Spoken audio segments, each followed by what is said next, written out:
Kapag eto talaga yung ulam, siguradong ganang-gana ang kain at kailangan mo talaga ng maraming kanin. At bukod sa masarap na, budget-friendly pa. Kaya kung wala ka rin maisip na ulam, tara samahan mo ako magluto ng adobong paa ng manok.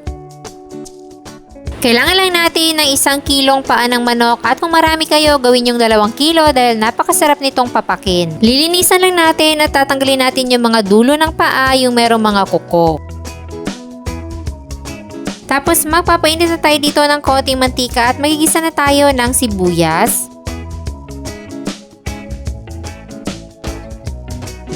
At kapag aromatic na ang sibuyas, isunod na natin yung bawang. At kapag adobo, sinasama ko talaga yung balat para mas mabango at mas malasa.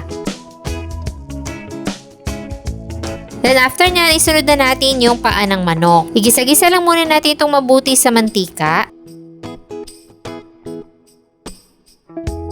And then, maglalagay na tayo ng toyo, mga 2 tablespoon at 1 tablespoon din ng oyster sauce. Maglalagay na rin tayo ng paminta powder at itong crack na paminta. Tapos, haluin na natin yung mabuti.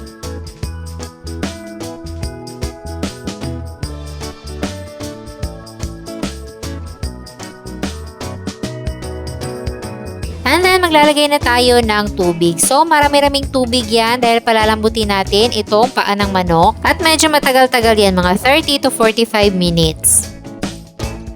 Maglalagay na rin tayo ng dahon ng laurel at half lang muna ng chicken cube para hindi masyadong maalat.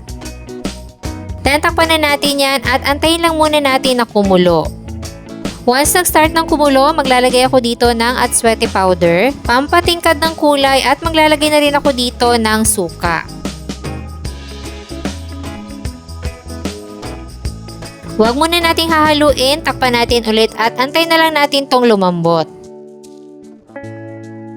So after 30 minutes ng pagpapakulo, malambot na yung paa ng manok. So ganito lang yung gusto kong luto, yung hindi super lambot na nagkakalasog-lasog na. And then mag-a-adjust na tayo ng timpla. So nagdagdag lang ako dito ng toyo at paminta powder.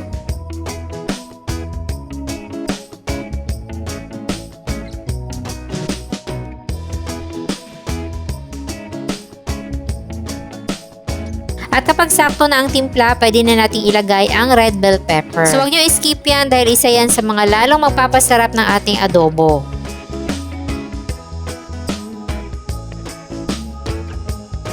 Naglagay lang ako dito ng konting spring onions for garnish para mas makulay. At ayan, ready to serve na ang ating napakasarap na adobong paa ng manok. Pwede nyo itong gawing spicy, maglagay lang kayo ng sili at syempre dapat magluto kayo ng maraming kanin.